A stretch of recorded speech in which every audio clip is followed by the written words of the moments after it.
인연이 끝날 때는 반드시 신호가 옵니다. 어느 날부터인가 그 사람과의 대화가 달라졌습니다. 예전에는 별것 아닌 이야기도 한참을 나눌 수 있었는데 이제는 무슨 말을 꺼내야 할지 모르겠습니다. 같이 있는데 어색하고 침묵이 편하지 않습니다. 예전에 그 침묵은 따뜻했는데 지금의 침묵은 차갑습니다. 분명 같은 사람인데 무언가 달라졌습니다. 연락이 뜸해집니다. 처음에는 바빠서 그러려니 했습니다.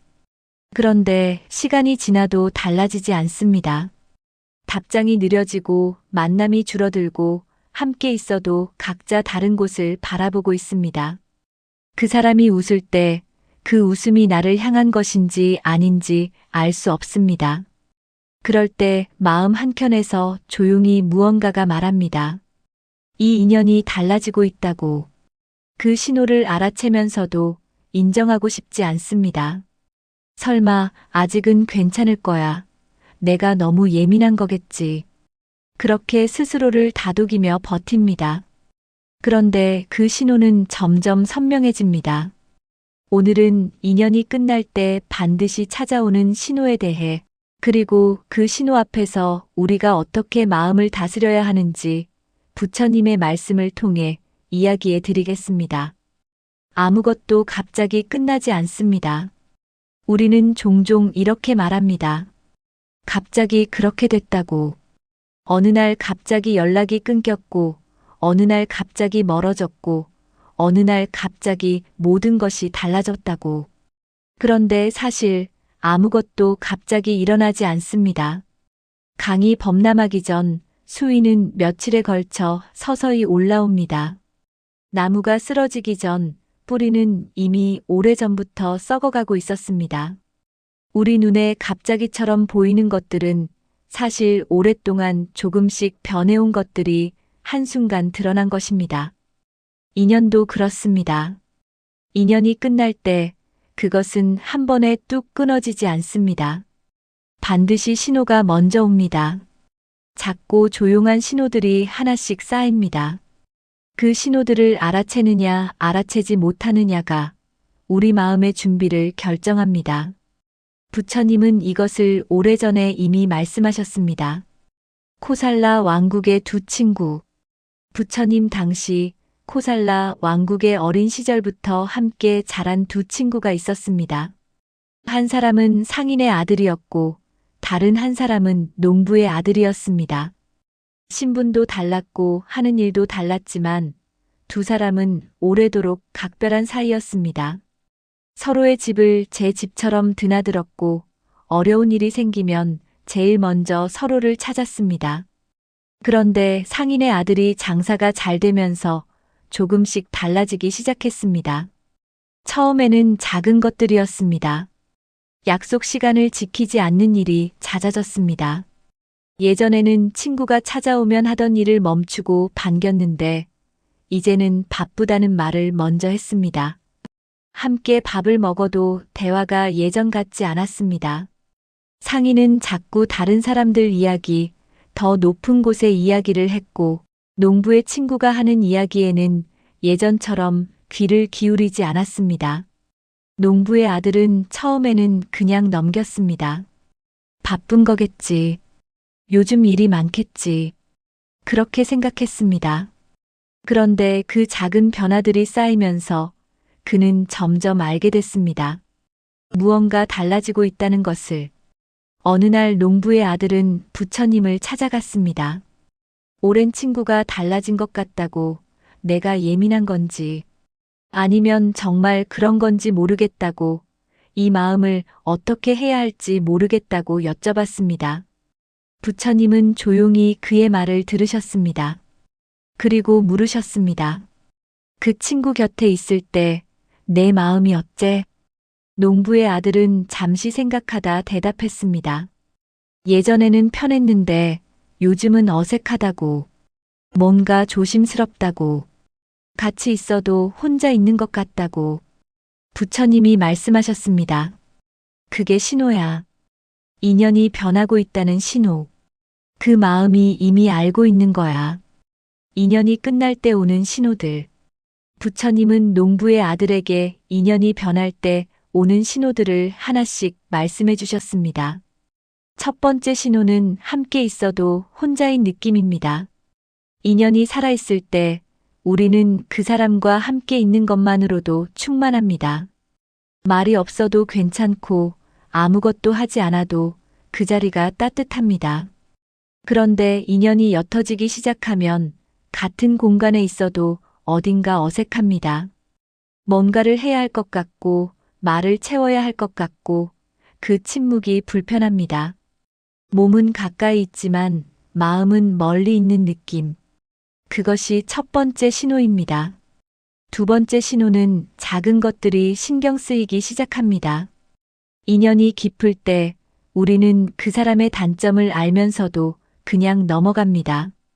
그것이 그 사람의 일부이고 그 사람 전체를 좋아하기 때문입니다. 그런데 인연이 변하면 예전에는 그냥 지나쳤던 것들이 눈에 걸립니다. 말투가 거슬리고 행동이 이해되지 않고 작은 것 하나에 상처를 받습니다. 그 사람이 달라진 것이 아닐 수 있습니다. 내 마음이 달라진 것입니다. 그것이 두 번째 신호입니다. 세 번째 신호는 그 사람의 이야기를 듣는 것이 피곤해집니다. 좋은 인연은 서로의 이야기를 듣는 것이 기쁩니다. 상대의 하루가 궁금하고 상대가 겪은 일이 내 일처럼 느껴집니다. 그런데 인연이 옅어지면 그 사람 이야기가 귀에 잘 들어오지 않습니다. 듣고 있어도 딴 생각을 하게 됩니다. 공감하려 해도 마음이 따라가지 않습니다.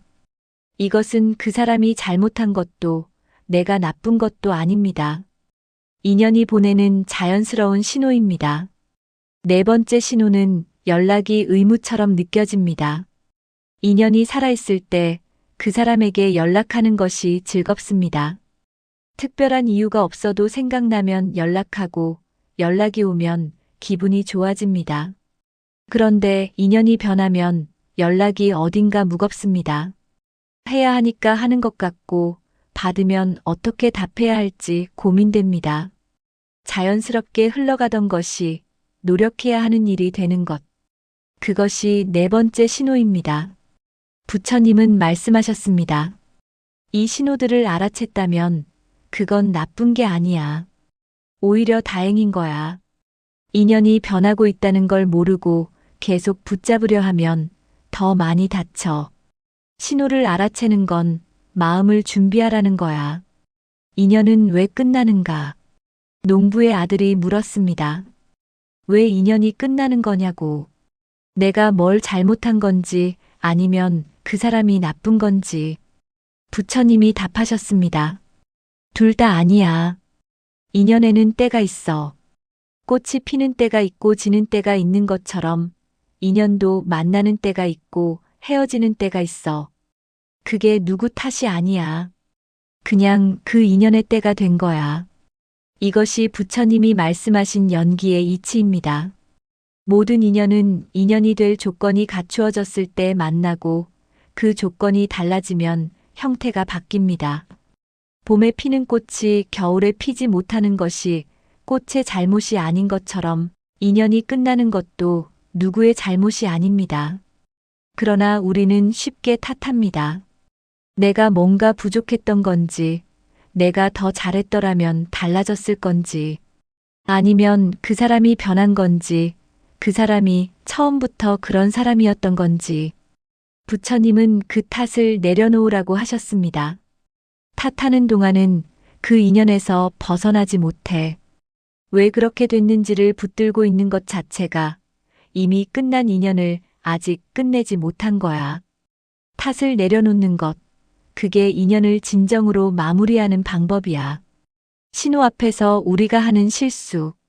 인연이 끝날 때 오는 신호를 느끼면서도 우리는 종종 그것을 무시하거나 반대로 더 강하게 붙잡으려 합니다. 신호를 무시하는 경우 우리는 아무것도 달라지지 않은 척합니다. 불편한 마음을 억누르고 어색함을 애써 웃음으로 채우고 줄어드는 연락에도 아무렇지 않은 척합니다. 그렇게 하면 현실이 달라질 것 같아서입니다. 그러나 신호를 무시한다고 신호가 사라지지는 않습니다. 오히려 더 늦게 알아챌수록 준비되지 않은 채 갑자기 마주하게 됩니다. 반대로 신호를 느끼는 순간 더 강하게 붙잡으려 하는 경우도 있습니다. 연락을 더 자주 하고 더 잘 보이려 하고 그 사람이 원하는 것을 맞추려 합니다. 그 사람이 떠나지 않게, 인연이 끝나지 않게. 그런데 부처님은 말씀하셨습니다. 인연이 변하고 있을 때 더 꽉 쥐면 더 빨리 부서져. 손을 쥐면 물이 빠져나가듯이 인연도 붙잡으려 할수록 더 멀어져. 모래를 손 안에 쥐어본 분들은 아실 겁니다. 살며시 올려놓으면 손바닥 위에 있지만 꽉 쥐면 손가락 사이로 다 빠져나갑니다. 인연도 그렇습니다. 자연스럽게 있을 때는 함께 있지만 억지로 잡으려 하면 오히려 빠져나갑니다. 신호를 받아들인다는 것.